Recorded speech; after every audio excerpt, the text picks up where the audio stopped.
Good morning, everyone. On behalf of the French Chambers in Asia this morning, my name is Rebecca Silly. I'm the president of the French Chamber in Hong Kong. It is a great pleasure to be welcoming you all on behalf of the four chambers to organize this first webinar series to exchange on the situation in Asia. So this morning, you have four chambers representing about 3,500 members across our countries. The French Chamber of Commerce in China, which is the largest in number, the French Chamber of Commerce in Korea, French Chamber of Commerce in Singapore, and French Chamber of Commerce in Hong Kong. The idea behind this morning's talk was to take the opportunity of the strength of our network to give our members a snapshot of the situation in our respective countries. You will be hearing from the esteemed speakers this morning who are presidents and vice presidents of the chambers, and they represent four sectors which are extremely significant in the region, and they will take us through the respective situation in their countries. So without further ado, I would like to let our moderator, Kieran Cash, introduce our speakers this morning. Thank you. Thank you very much, Rebecca. Yes, good morning, everyone. My name is Kieran. I'm the Communications Manager at the French Chamber here in Hong Kong. Just quickly, before I do introduce our fantastic panelists this morning, I do want to remind everybody who's tuning in from home or from work this morning that there will be a short Q&A session at the end of our discussion. So please do get involved. There is a specific Q&A function if you look at the bottom of your screen while you're watching, where you can ask some questions and you'll be able to also vote for the questions that you most want to hear our panelists answer today.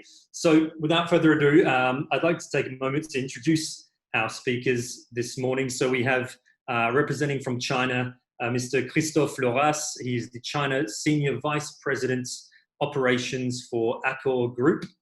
We have in Korea, Christian Marcos, who is the Korea President and Executive Director of L'Oréal. Sorry, I forgot to mention for Christophe, he's also the President of the French Chamber in China. And for Mr. Christian Marcos, he is an executive committee member of the French Chamber in Korea. And we also have Pascal Lambert in Singapore, who is the group country head, Singapore, and head of Southeast Asia and India at Société Générale. He is the president of the French Chamber in Singapore. And of course, Pierre-Eric Saint-André. He's not sitting next to me today, but he's on site with us here at the Chamber. And he is the chairman for Dragage Hong Kong and chief executive officer Asia Pacific for Bouygues Bâtiment International. So welcome, gentlemen. Thank you so much for spending some time with us here this morning. I want to get started straight away. I think when we talk about the post-COVID world and the opportunities that might lie ahead, this so-called rebound or the road to recovery, I think not just here in Asia, but I think the world's eyes are very much on China. So I'd maybe like to start our discussion this morning with you, Christophe Loras. First of all, good morning. Thank you for being with us. As we know, China was perhaps the first country to really feel the most impact from the COVID-19 outbreak. To what extent is the economy getting back on its feet today for somebody like you who's on the ground in China? To what extent is the economy getting back on track? Thank you, Rebecca, Kieran. Good morning, everyone. Well, like you said, we are kind of the first country out of the crisis per se, and it makes sense because technically we were the first one into the crisis. So yes, China is into an economic recovery, but if you look at Shanghai today, I was almost late for my meeting because the traffic was very intense. If you look at big cities like Shanghai and Nanjing, you would feel like almost nothing happened except that people are wearing masks, and you do have the impression that it's back to business. But if you deep dive, it's actually a very contrasted landscape. So yes, the economy is back at 90%, but it's not a V-shaped recovery. It's a V-shaped recovery for some sectors, but for most sectors, it's an L-shaped recovery, or maybe sometimes a W-shaped recovery. So the way the economic recovery happens for sectors depends pretty much first on what kind of sector you're in, number one. Number two, it depends on what geographical area you are located. So if you are located in the greater east or the south of China, recovery goes at a much faster pace than the rest of the country. If you're a big company versus a small company, of course, also you recover faster. So there are multiple landscapes. And you know, if you say, for example, that a factory is back at 100% productivity, yes, so all the staff is here, the machines are working, but also are there customers? Is there a demand? There is a shock of demand, and not every sector is recovering the same pace, because also there is a lack of demand due to the ongoing crisis still going on in the rest of the world. What the Chinese government is doing is to promote this activity and the economic recovery by pushing on a stimulus that is directed on what they call the new infrastructures. So they invest massively in what they call the new infrastructures. What do they call new infrastructures? Is basically the 5G installation, artificial intelligence, Internet of Things, the clean batteries, clean vehicle, autonomous vehicle, and some high-tech sustainable projects. And just to give you an example, on the project of chargers for car development, the government is spending now 500 million euros. So in any case, the good news is that there is definitely an economic recovery. It's not at the same pace according to the sector, but even if your sector is not doing well, even if your pace of recovery is slow, there is a recovery for everyone. So that is the good news. Which sectors are doing bad? Obviously, you know them. So that's the airlines, that's the hotel industry, that's my industry, art and culture. Some small retails also are suffering still today. On the sectors that are doing well and picking up pace on a faster manner, you would see obviously digital services, the online retail, but also we see that construction is coming back at full speed. Extraction, mining is doing well, and some other part of retail, especially luxury and mid-scale retail, are doing well today in China. So to say that we are fully back on track into a full economy recovery would be an overstatement. It's not the case, but definitely we are going in the right direction here in China.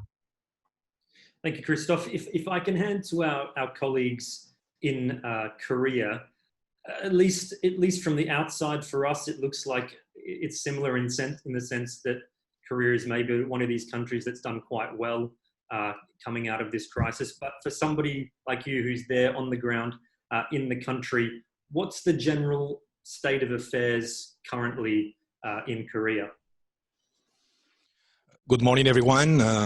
First of all, I would like to say that I hope that everyone is safe and healthy on this webinar. Today, I think we are just a little bit, just a step after what China state is. Today, we can say very clearly that Korea has been a role model in managing the COVID-19 crisis, especially thanks to the Korean government's strong determination to tackle the outbreak, especially in a very early stage and the fast speed to try the measures. The control of COVID-19 has been, I will say, successfully managed with less major disruptions compared to other countries. And especially to me, what is very important is that it has been avoided a feared lockdown.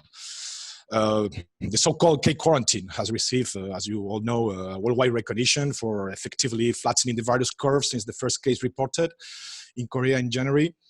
So today we could say that Korea has implemented swift and extensive testing and very detailed contact tracing with well-established IT systems combined with very stringent quarantine and treatments.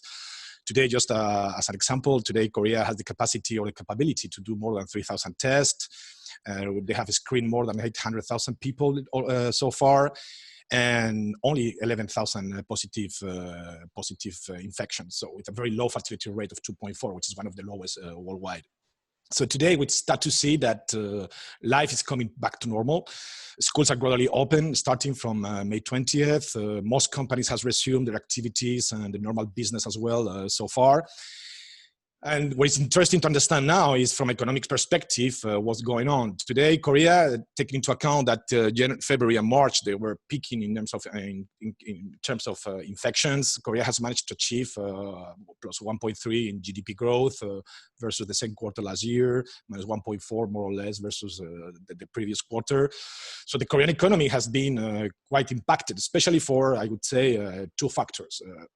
First, the drop in private consumption, since consumers are less willing to go outside for spending money amid the social distancing, and also impacted by the drop in inbound travelers, which is very important, especially coming from China.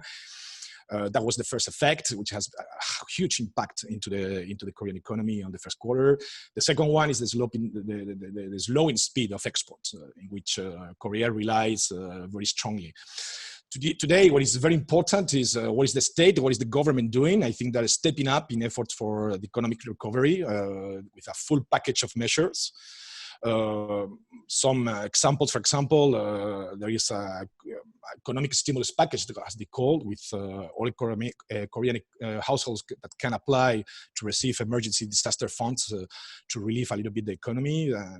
The Bank of Korea also has lowered the interest rate from the previous records of 0.75 last month to a record low 0.5. So they're trying to bring this stimulus to activate the consumption.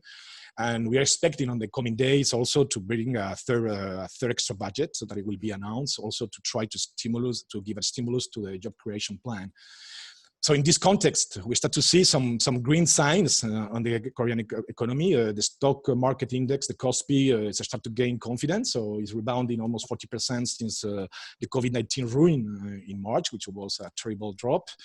And we start to see also some signs of confidence from the consumers and from the population, because we start to see that, for example, the consumer sentiment has been published lately, is ramping up in the month of April for the first time in the last 3 months, when we touch the bottom of the last decade. So I think that people start to feel that something is, or the worst is behind.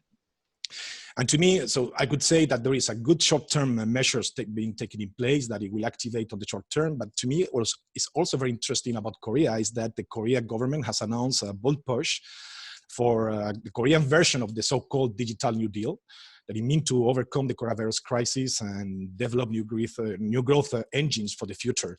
So Korea wants to become the leading digital powerhouse in the future, and they rely on this startup ecosystem, which could be a driving force for the future. So I would say, to summarize, that Korea has a short-term plan, and they have a vision for what they want to go into the future.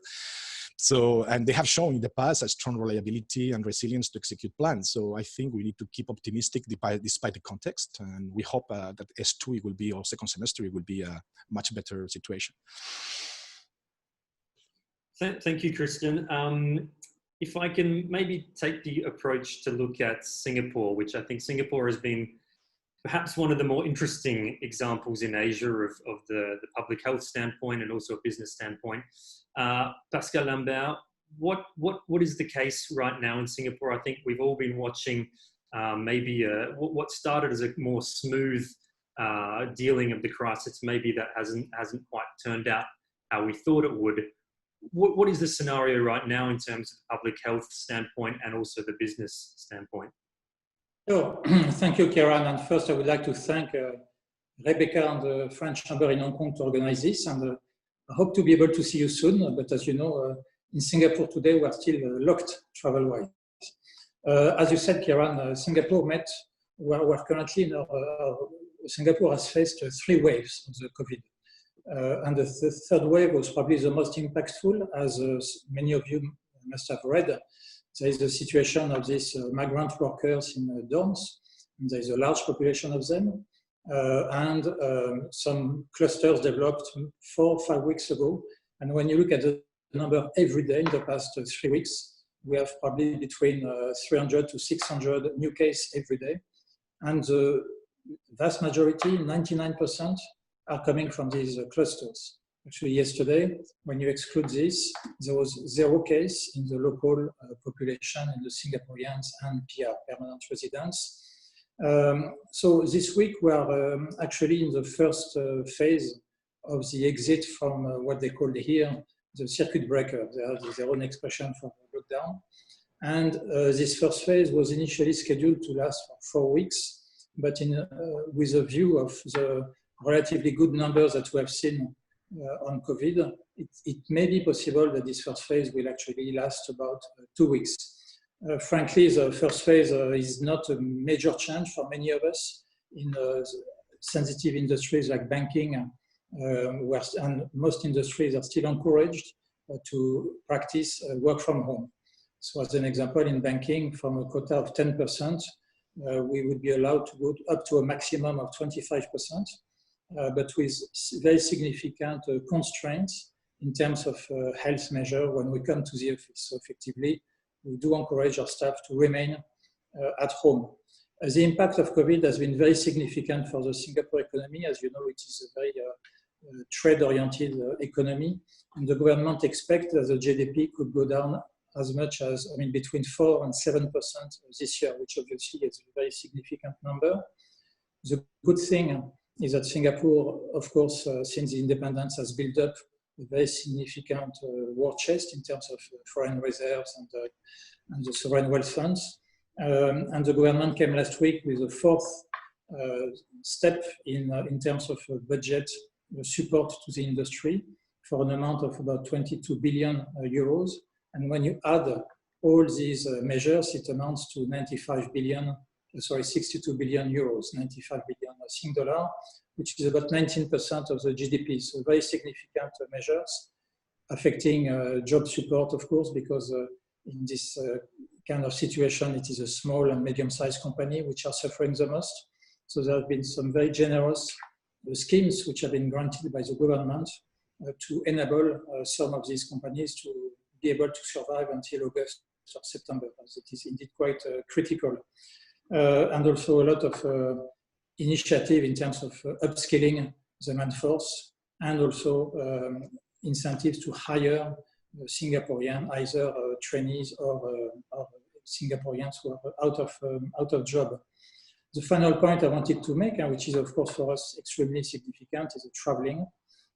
As I mentioned at the very beginning, we are still very much in this quasi-lockdown situation, and Singapore will take a very careful steps to ease or to reopen the country. Very problematic for activities like tourism, retail, and transport, air transport. So Singapore, end of last week, announced that they will establish some green channels with a few locations. The first one was China, ex-Hong Kong. So the 6 countries in China have been identified to set up this green channel process. And they expect, we hear that they're negotiating with Australia, New Zealand, Korea, and a few other countries. Europe is, I know that negotiations are going on, but it is still not that advanced, unfortunately for us. So it is it's clearly a difficult situation. The government doesn't want to afford to have a 4th wave of COVID, so they will take extremely cautious measures to reopen the country. Thank you, Pascal. I'm joining you all here from Hong Kong, and I'm not in the same room as Pierre-Eric this morning, but that's not because of social distancing, which is because, Hong Kong, the social distancing measures are starting to be relaxed to some extent. Pierre-Eric, what is the feeling amongst the business community here in Hong Kong as the territory starts to sort of get back to normal in some ways, and we look for that road to recovery? What's the feeling in the community? Well, thank you, Kieran. First, I think there is something here in Hong Kong which is a bit special. Hong Kong was a cluster in the south in 2003. So from the very beginning, let's say just during Chinese New Year or just before Chinese New Year, we started to see some masks in the street, and the people started to get worried, and the government has taken some strong measures just after Chinese New Year with the schools which has closed, and also the civil servants were asked to work from home. So a lot of people started to work from home, to wear masks, to take temperature since end of January. In our company in Hong Kong, Dragage, we were unfortunate because we had the first local transmission case in our company. And so we were directly involved with the authorities, and we have seen that all the protection measures and the people involved in the Hong Kong government were extremely efficient. The process with really a criminal investigation for each and every case, to trace, to test, to isolate people was extremely efficient since the beginning of the crisis in Hong Kong. As a result, we are a French company based in Hong Kong. We have 2,000 people working in Hong Kong, but we have a lot of expatriate people working in our company. So we decided that the company should invite the families to leave Hong Kong, because we were thinking at that time that Hong Kong, with its borders to China in operation, was going to be a cluster, and so it was safer for the family to leave Hong Kong. And so we had this period where the family left Hong Kong, and after 4 to 6 weeks, actually the situation was still under control in Hong Kong, but not under control in other countries, and especially in Europe. So we decided that after 1 month and a half, that the family should come back to Hong Kong. So it was kind of funny that at the beginning we were thinking that Hong Kong was under a lot of pressure, and finally Hong Kong was very safe. I would say that the principles set up in Hong Kong for the quarantine, for the social distancing, for the work from home were very, very efficient. And today, the situation is regarding COVID is really under control. We have no cases, basically. It's only few cases that we have in Hong Kong, which are people coming from overseas. Only the residents of Hong Kong are authorized to come back to Hong Kong. There is a strong test and hold process. When you arrive in Hong Kong, you are put in a quarantine at Asia World Expo, you are tested, and you are getting in a quarantine mode only if you are negative. If you are positive, of course, you're treated in a hospital, so that there is no case spread out in Hong Kong. So also regarding the economy, the Hong Kong government has set up a strong job support scheme with a lot of subsidies for the people working in Hong Kong with an MPF in Hong Kong. So I think the situation is really good regarding the COVID situation. But we have discovered after this big health crisis all over the world that unfortunately, after the COVID, the world, believe me or not, has not changed. So the situation we had before the COVID, social unrest, big tension between US and China is still there, even probably more intense. So we are jumping from an health crisis to a social and political crisis that we've been on before the COVID, and it's coming back after the COVID. So I think in Hong Kong, the situation is more worrying on the social and political side than on the COVID side right now. Thank you, Pierre-Eric. I do want to just remind the people listening at home or at the office, there is a specific question and answer platform within Zoom. So I can see a couple of questions that have popped up in the chat, but if I could please ask you to maybe put those questions directly in the Q&A platform, that will allow the other attendees to vote actually for the the questions that they would like most to hear this morning. But let's move on swiftly to get into some more, let's say, company-specific questions or sector-specific questions.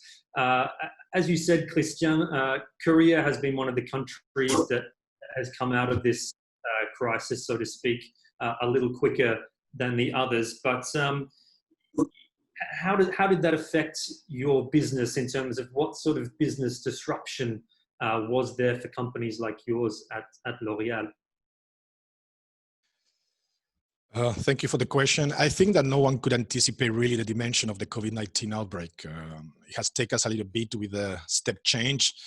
So absolutely, it has significantly disrupted our regular business practices and routines, as well as it has posed serious safety threats, both to consumers on the market, but also to the employees.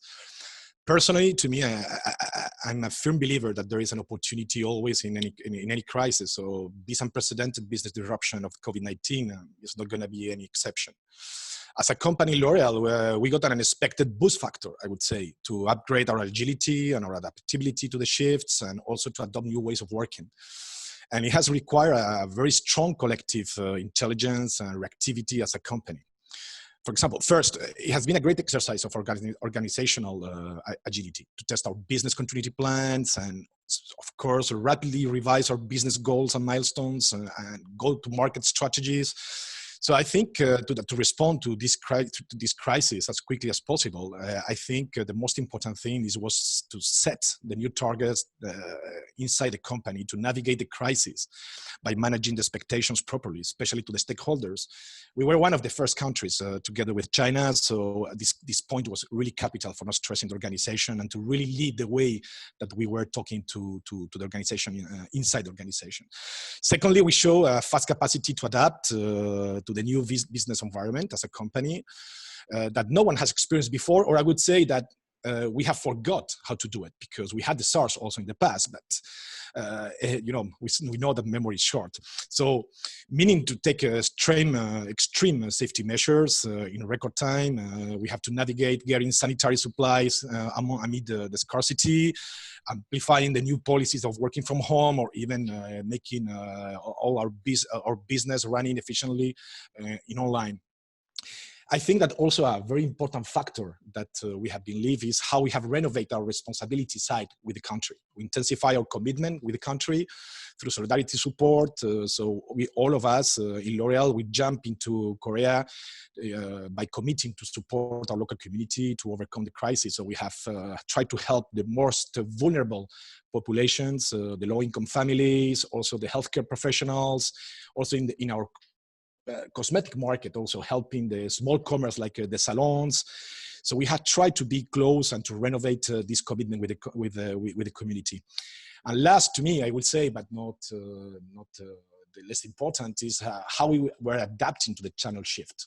It has to be required to do a quick improve in our digital strategies and capabilities to respond to the e-commerce explosion. The brick and mortar, the offline was clearly dropped down because the social distancing. And suddenly the e-commerce has done in 2 months the same progression that in the last 4 years. So I think that in order to really be committed to these new consumer shifts and new ways of behaviors, it has been a strong exercise by the group, by the brands, to having a different new tone of voice to talk to them and really bring very rapidly new offers to be adapted to the crisis. So in our opinion, I think that the COVID-19 disruption has shaped the way of working and to do business. We are totally convinced that the so-called new normal or new next, that they call all the consulting firms, is going to stay here in the future. And today we are living in a world that transformation is going very, very fast, and we have to embrace it positively. As we say, after the drop always comes a rebound, so we need to be ready. And what sort of impact has that had on consumers and their consumption in South Korea? You mentioned it briefly, that was obviously heavily impacted in the beginning. How is that changing today? Certainly, the COVID-19 has changed the consumption behaviors and shaped the way of doing business, as I say. So Korean, to me, more than a complete transformation, is COVID-19 is acting as a trend accelerator. I think that everything was there, but now it has become more relevant. So to me, there is three main shifts that are happening. First is the channel shift, as I say, from offline to online. The offline business has significantly decreased. Before in Korea, it was more or less 70% of the weight of the business. Right now, in the space of 3 months, it has gone to 60%. And the reasons why is very clear. The department stores, the retail has dropped dramatically in Q1. Around -20%. The cosmetic brand shops that have been double hit, not only by traffic, but also by the absence of inbound travelers. So it has been above -40%. And the salons and aesthetic clinics are heavily affected due to the social distancing. So today, on the other side, we need to understand how the counterbalancing force, which is the explosion of the e-commerce, has been evolving. So it was very already dynamic, as I say, and plus 25 more or less before the crisis. Now it's an accelerator of more than 35% growth, and it's taking more than 40% of the business almost in every sector. So the question is, how much is going to be compensated for this online to the offline? Today is not enough to compensate the loss, but since we are starting to come out from the crisis, I'm sure that the marginal growth coming from the online sector is going to start to be there. And second shift is the cosmetic category shift. So today, health has suddenly come into the playground, to the forefront, right? So the Korean global cosmetic market, for example, is estimated to be more or less in the Q1 and -7, and skincare is holding much better. And it's very obvious. Health categories are at the stake today because wearing masks cause troubles and is making people to face cosmetic uses in a completely different way. And they try to look more for problem-solving or anti-trouble skincare solutions, and they pay more attention to what they apply to the skin. That's why in L'Oreal we say that I think that the health is going to be the future of beauty, and brands that they really come with solving solutions and they have a clear contract of trust, I think is going to make the difference and they will be successful. On the other side, you have everything which is related to grooming. So the color, for example, makeup or hair color, people, because they're using masks, they're just buying less lipsticks. It's obvious. So they're going less to the salons to make their hair. So today the question is which solutions you can bring, and it's more how they do it yourself solutions, the home care solutions. They are growing and booming. So we have to be very adapt to that reality. And the third big shift is, and I think this is one that is very relevant for Asia, is that we are more focused now in the local consumers. Local consumers has become more relevant than ever because we were relying a lot on the global shoppers and a lot into the inbound traveling. So I think it has been a reality check for a lot of companies that they were very depending of the Chinese inbound traveling. And today we start to see that in Q1, inbound travelers in Korea was at -50, still dope by January. But in the last 2 months, it was -95%. So today, I think that we were living a little bit based on this kind of exercise or dope session by the inbound traveler. And I think that everybody now is doing this reality check to look at the respective markets and really focus on what is relevant for the local consumption. And I think it's very healthy. And today, I'm sure that the travel retail business, the duty-free business, it will come back progressively in second semester, but probably will not be back to normal till 2021. So I think it was very, very important, this reality check. Thank you, Christian. Going from cosmetics to construction, it's a bit of a shift, but for you, Pierre-Henrique, obviously the HR initiatives, things like working from home, that sort of thing, it's maybe not quite so simple in your country. What sort of HR initiatives have you had to put in place during this crisis?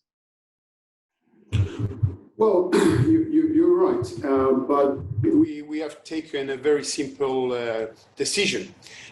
It's just to replace the people by robots. Simple answer, right? Actually, I'm joking. We have not such robotics in the construction sector, which is a very traditional sector, and we have a lot of people working on sites, of course. And in construction, you cannot work from home. To perform the works, basically. But to perform the works, actually, you have a lot of people working around that in function like methods, like design, architect, engineers. So all the pre-construction team estimating, working from the offices, they were all working from home. So the work from home measures was one of the most important one. And it was extremely useful, I would say, because we have this digital transformation plan ongoing for many years now, and I think the COVID-19 has really boosted our transformation regarding digital. The people understood that it was possible to work remotely and to work together. We have implemented a lot of digital tools within the company, and I think those tools will stay after the COVID-19. So really, it will change the way we work. Some of the lessons learned from the work from home is that the people there don't, after a few months, that don't necessarily like to work from home, where it's private, where it's not always very convenient for them. But one thing which was really positive is that the people, they were not traveling long distance, that were not taking 1 hour to go to the office, 1 hour to come back to home. So I think it will have an impact on the office building as a general statement. I think in the future, we will think the cities differently, because maybe the cities today are developed with residential area, office areas, one CBD, and maybe it will be more widespread in the future, where there will be more CBDs in cities and more mixed use between residential and offices, so that you can work remotely from your company for a few days in a week, but just very close to where you live through the digital tools. So it has been, of course, a big jump in this digital world, this COVID-19 issue. And on the other end, of course, we have implemented a lot of business continuity plan to make sure that the health and safety of our people are totally preserved. And what I can say is that with some very basic measures, like wearing a mask everywhere at any time, temperature control, the hand sanitizers, the cleaning reinforced everywhere in the company. It's simple gestures, but it's really efficient barriers to the widespread of the disease, and it has to be followed by everyone. The mindset was more, we are not safe because we know that we don't have the COVID. We are safe because we act as if we have the COVID-19. And if you act as if you have the COVID-19, you stay away from the other, you wear your mask, you wash your hand a lot of times during the day. So those barriers are very efficient. So I think we can work under a virus situation. We have learned a lot from this, from a human resources management point of view. And Hong Kong is a place where there seems to always be construction projects going on. What has been the impact on those ongoing projects, not just here in Hong Kong, but maybe more broadly in the Asia region right now? Well, there's two things. The first one is the consequences of the new laws, the change in laws that we had in Hong Kong and in various countries across the region. When the borders are closed, of course, it has an impact on the business. You cannot travel.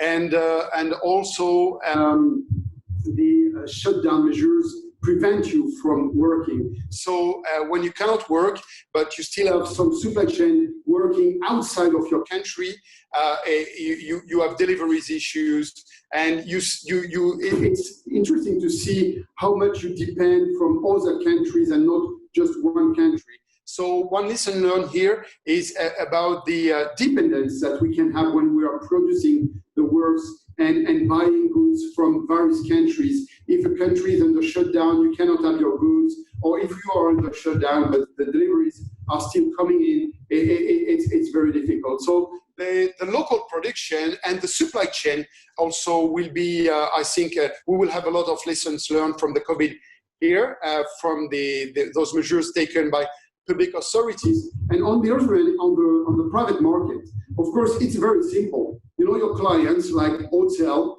they don't have clients. So there is a shortfall, a massive shortfall in revenue. So when the cash is not coming in for our clients, like in the exhibition industry or the hotel industry or the retail industry, what they're doing, basically, they're immediately reducing the spending, the expenses, but also they are reviewing the whole bunch of projects that they want to launch to reduce the capex. And so when there is a shortfall in the cash inflows, of course, you are delaying, you are postponing some projects. So across the region, we had a university postponed, not even postponed, but terminated in Sydney, for instance, because the Chinese students will come back, I think, in quite a while in Sydney. And in Bangkok, we had a termination of an exhibition hall, a big redevelopment of Mountain Tani area. So it has a lot of impacts, and especially in the hospitality market, in the retail industry. And in Hong Kong, the construction sector is still pretty high, basically. It's 2-3 times higher than it used to be 10 years ago. So there is a lot of construction still ongoing in Hong Kong. And we are pretty happy with what we're doing, whether on tunnels and of course, on offices that we are building in Hong Kong, which is a pretty steady market so far. Thanks, Pierre-Henri. You spoke about the hotel industry, so I think it's a good moment to maybe hand over to Christophe Loras in China. You know, as with the global travel restrictions that are still in place today, are you seeing that maybe the demand domestically in China will be the real growth factor for you at Accor moving forward? Yes, there is no question about it. It's only the domestic market. Of course, the borders are closed, so nobody else is coming into China. Having said that, we are lucky to be in China, because if you take actually our hotels, for example, in our company Accor, we have more than 400 hotels across China in 107 cities. Prior to the crisis, most of the customers, at least 75% of them, were actually domestic customers. Some of them were tourists, many of them were corporate businessmen and women, and also people coming for exhibition and conferences and what we call MICEs in our business. So definitely right now in China, the driving factor for the recovery is the domestic market. It actually started with the tourism market, because we got out of the lockdown in China kind of the first quarter of April. And just after this, we had one local holidays, which is called Qingming. It's a 3 days holiday whereby usually Chinese customers do go out and go to resorts destination. So it was kind of a first test. What happened during that time is that we only saw occupancy rising in those hotels which would be in secluded area, in resort secluded area, and those hotels that would be driving distance from the place of residence of the customer. So only those hotels where you could drive in less than 2 hours, that would not be in a big city, that would be secluded, were seeing a resurgence of business. But that was the first good test, first good sign. Then came a second test, which was the May holidays. So that's a 5 days holidays in China, very popular, where everybody travels. And during that period, what we saw is again an increase of travel. So all those resorts hotel, 2 hours driving distance that I was mentioning about were fully booked. But then also we saw traditional resort cities like Suzhou, Hangzhou, again being filled up. And also we saw a beginning of air travel. So people would again go back in planes, and they would fly, especially to Sanya, which is a very popular island in the south of China. And that second test saw again a ramp up of the customer demand, although we have observed a kind of a different behavior and pattern of consuming from our travelers, but nevertheless, they would come back to our hotels. Now that those holidays are gone, let's not forget that in many of our hotels, actually, we don't much rely on tourism. We rely on corporate business, so businessmen and businesswomen. So that segmentation for our hotels was much slower to pick up pace. Because first, even after the lockdown measures were lifted in China, or in many places in China, still many companies would prevent their executives from traveling either for safety reason, either for economic reason, because their sector would not be doing well. And you know, when a company does not do well, the first budget that it basically cut is the traveling budget and the hotel expenses budget. So we did suffer from this. Nevertheless, we do see now for the last 2 to 3 weeks a real pickup and increase of the corporate business. Small meetings are back. Conferences are back. Actually, we do also have large conferences getting organized now. And I was mentioning to you all the investment where the Chinese government was pushing right now, the new technology, 5G, etc. Those stimulus actually do produce business travel, and those business travelers, for example, Huawei in the 5G is traveling a lot and filling up again our hotels. And today, as I speak, this morning, we do have hotels running at 60–70% occupancy only with corporate customers, which is something that we find very comforting. It's not everywhere yet. It's not in every area. And again, I told you because of the geographical location of businesses, not all parts of China were created equal, but nevertheless, we keep seeing a ramp up, and this is quite satisfying. And moreover, it allows our hotels to flow in a hotel is definitely an issue. Accor, we're a large company, but in fact, if you look at us, it's basically 400 in China. It's 400 SMEs. Each hotel is an SME, and each hotel has to bring back the cash flow to pay the supplier and obviously pay the staff. So this resurgence of the corporate travel, domestic corporate travel, is definitely comforting, and this is why we are happy to see the pickup of the economy in China, the domestic economy, because this is what is going to drive the business travel across our hotels and our restaurants. Does that unique situation impact the way you position your hotels, maybe in terms of mid-range, higher range? Does it have an impact on how each hotel tries to position itself within the market? So no, it doesn't. A brand, by definition, and I think my colleagues from any sector would concur with me, a brand has a DNA, a personality, and you can change that. So if you're an economy hotel and you're an Ibis, you will remain an Ibis. If you are a Raffles or a Fairmont, which are our brands, and also a Sofitel, you have your own DNA, you have your own personality, and this is something you cannot change. On the other hand, there is an impact on our bottom line.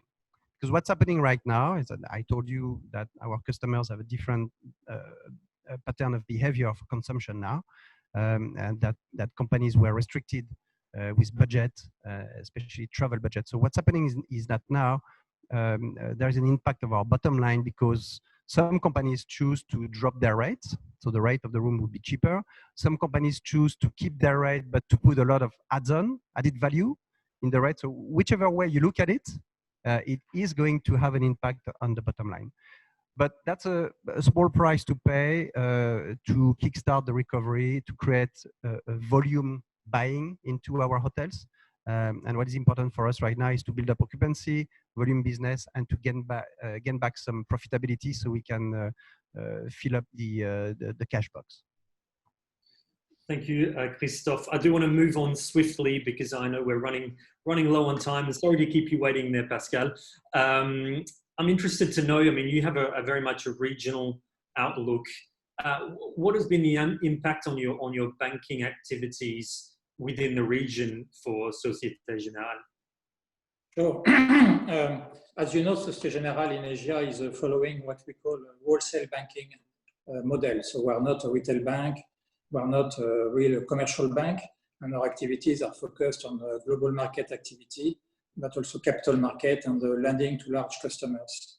I'm happy to say that after, in spite of some volatility on budget, so the trajectory is good, but with indeed some difficult period that we had to go through. On the market activity, we see a lot of volatility and a lot of volumes on the listed markets, on the Hong Kong Exchange, SGX, Tokyo, and so on. So record volume during March and April. And also a lot of our corporates needs to hedge their activities, which lends itself also to some of those. And one of our traditional business, which is to manufacture investment product that we distribute through the commercial banks was very strong until April, and we saw a pretty low volume recently, but we expect that with more clarity on the exit from this situation, investors are going to be active again and have some views. On the lending activity, what was very interesting was indeed to see some of the large corporates in March or April trying to secure some of their liquidity facilities and tapping some banks like ourselves. So as a result, we were indeed in a good position to demonstrate to many of our clients in Asia that we were behind them. We have to keep in mind, of course, that unlike the global financial crisis of 2008, we don't speak here of a financial crisis, we speak of an economic crisis. And I'm saying this because banks usually are quite liquid and have also pretty strong balance sheet to lend. The main issue for us in this kind of situation is obviously the risk. And, as you know, bankers are also one of our job is to manage the risk. We have trading risk, we have market risk, and we have operational risk. When you have most of your staff working from home, the level of operational risk is clearly increased to a very significant extent. We speak of cyber securities or even simple mistakes. And when your team of 30 people on clearing operations we used to be together in the office, are all scattered at home, the amount of risk that we're taking is quite significant. But I'm very pleased to say, and as my colleagues also mentioned before, that this experience has been extremely positive in demonstrating the capacity to work from home, even in sensitive activity like trading or settlement activities. Credit risk is really the one which is bothering us the most, because obviously, as we are in this deep recession mood in most countries, a lot of our clients are suffering, and the level of provisioning that most banks took on the first quarter was higher than normal, but we do expect also this number to increase in second or third quarter. It is not proper to SocGen. If you look at the results of the Asian banks on the first quarter, the amount of credit risk provisioning increased significantly. So this is really one area that we focus on.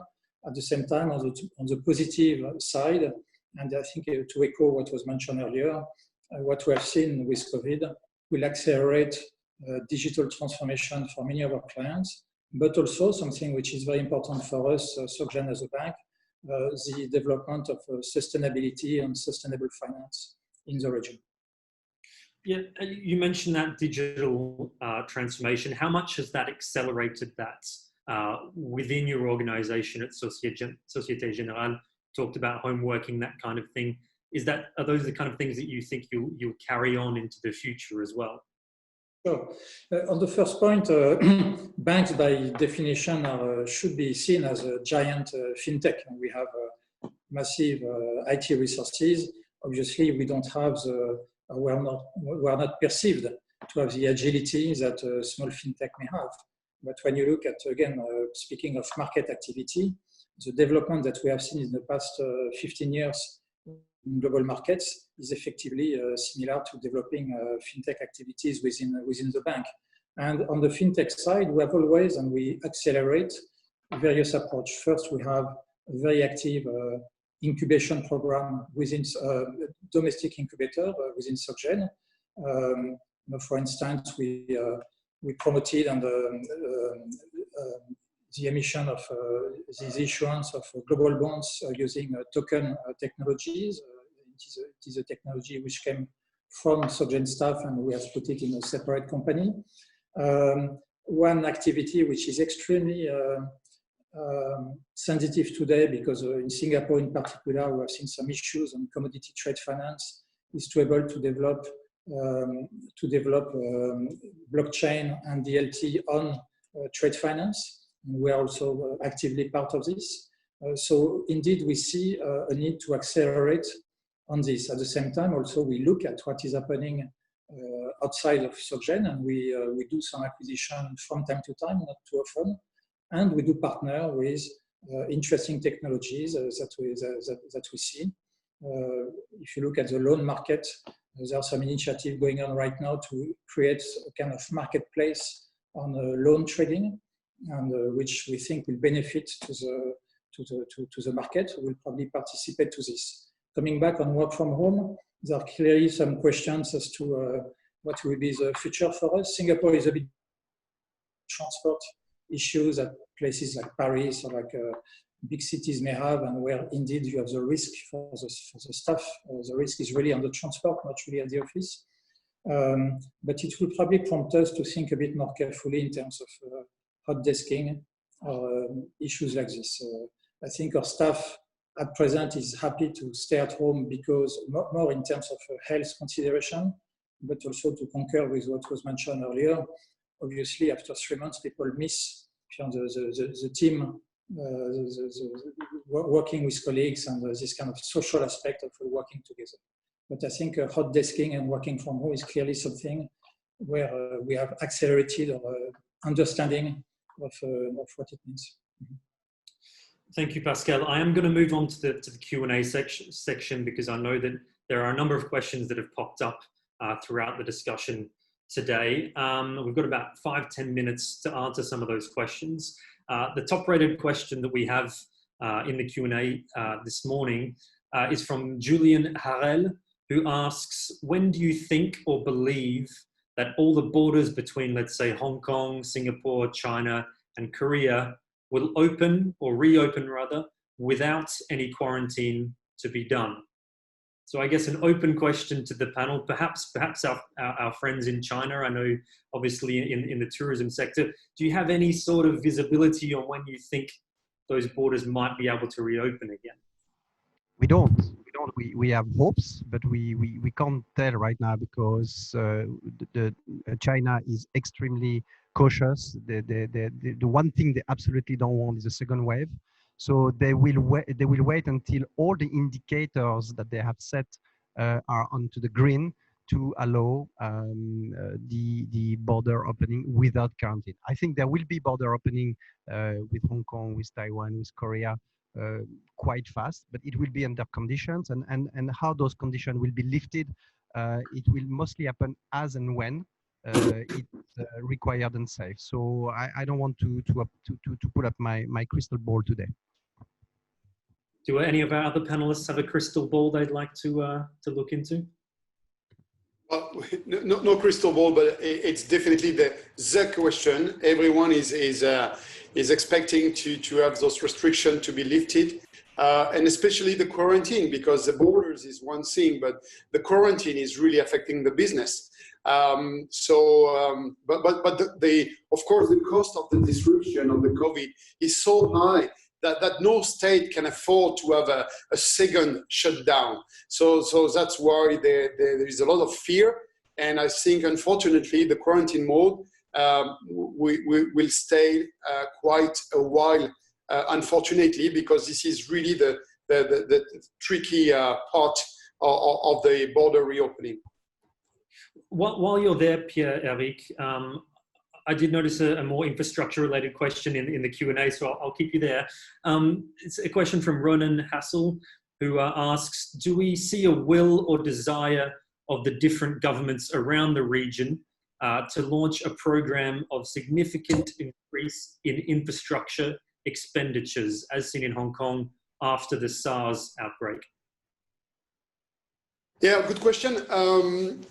It's what I'm seeing in the region is first, these public policies, the stimulus packages are extremely important, but they are now focused on the short term. So it's more about direct injection of cash in the economy to support the jobs and the employment in every country. So it's very short term and very focused on the employment, what I can see right now in the region.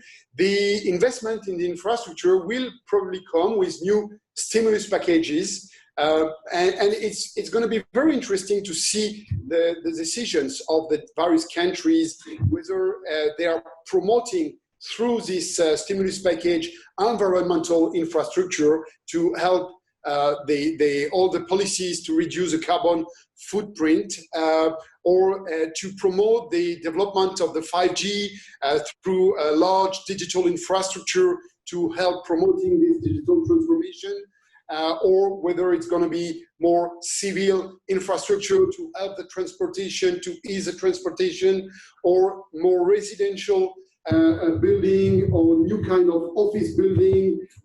There's plenty of ideas. It's going to be very interesting to see which government is choosing which sectors they want to promote. And definitely there will be stimulus packages, but we don't know yet where it's going to happen. I hope it's going to be through the environment, infrastructure, help, or digital, maybe, and transportation, probably. Thank you. Yeah, I would agree with this. I mean, if you look at outside of Singapore, countries like Indonesia, which are clearly a significant market for infrastructure, the priority of the government is really, at this point of time, short term, to support through the budget the health of the state-owned enterprise. So as a result, one of our main activity, which is in project finance, currently is probably really taking a bit of a delay because we have some difficulties to see some of the large projects coming as quickly as they should. But I would agree also that after September, October, once this government has more clarity on the real cost to the economy, they should be able to announce some significant economic package to boost this infrastructure projects. I did want to pick up on one of the questions in the Q&A that I've noticed, because I think it might be the most pertinent for the panelists that we have here this morning, which is posed by Philippe Ricard, who asks, do we have any idea of what will be the evolution of the number of expats living in major cities? Do you expect French people, for example, living in Hong Kong, Singapore, Korea, to go back to France after this COVID period ends? Maybe from you, Pascal. Yeah, it's clearly a big question here. As I mentioned earlier, right now, very few new visas are being granted, but it's part of the overall policy, and we know it will be like this. We are watching very carefully as to when they will be able to reopen this. Clearly, the announcement last week in the new budget put a strong focus on local employment. You know, they expect a significant number of unemployed people in Singapore, both at the graduate level, but also at the more senior level. So it is possible that we will continue, or we will challenge even more, because we have always been somehow challenged in terms of employment paths here by the Singapore government, something that we need to be very watchful. At the same time, also for some qualified jobs, also mindful also that they need these resources. So it will not open more, that's for sure. So I think it's something we have to watch with quite carefully. Mm-hmm. And for you in Korea, Christian, do you expect to see that the expat population in Korea, or whether that's the French expat population or otherwise, do you expect to see any kind of retreat of that from Korea as you see it today? I really don't think so. I think I agree with what has been said so far. I mean, it's clear that issuing visas right now is not going to be something that is going to be on top of the government, of any companies, because today it's not just a question about safety or about be compliant with what is happening, but also about what from China has been done. At the end, there is a clear profit effect that is going to affect all of us. So also we know that the cost of expats is going to be more expensive. So the good question, it will be also, is going to be the companies willing to bring more people, expatriates under this current situation. To me, for example, talking about L'Oréal, I do not feel that it's going to be a big move of exit of expats on the coming months, but neither an entry. To me, what it can happen, and this is something that we are also discussing, is it could be how this COVID-19 emotional factor is going to impact the expats. I think that this lockdown in some countries or this kind of confinement is going to question a lot of expats about do I want to be outside my country or do I want to now to live, understanding that the new norm and this new reality, it could come back. Second wave, it could come back at the end of the year. Nobody knows. So I think a lot of people is going to question themselves emotionally, should I stay or should I move as an expat again? I think that might be an interesting. Sorry, is that Pierre-Eric? Yeah, well, I totally agree with Christian. I think all the families are questioning themselves about the future, and definitely there is it's a twofold story: the companies and the families. For the construction sector, we still have some countries where we need to do more transfer of technology and need more expats in some countries like Myanmar, like Vietnam, like Sydney, Melbourne in Australia, in Hong Kong even, we still need expatriate people. I think the country where we have the worst situation is in Singapore. Singapore, the shutdown in Singapore for the construction sector, and especially as the workers in the dormitories are highly infected in Singapore, I think the recovery is going to be slow. And there is a lot of questions here, and it's really what Christian said. It's about the competitiveness and the profits which have fallen, and then of course the question of the expats is at stake. And in Singapore, I think it's going to be more difficult than other countries in the region. Sure. I think that might be all that we have time for. Ladies and gentlemen, this morning. So thank you everybody who tuned in at home. I want to thank you again, our panelists for this morning, Christophe Loras from the French Chamber in China, Christian Marcos from the French Chamber in Korea, Pascal Lambert, of course, the French Chamber in Singapore, and Pierre-Eric Saint-André for the French Chamber in Hong Kong. If I could hand over rather to our president here of the French Chamber in Hong Kong, Rebecca Silly, for some final words. Thank you.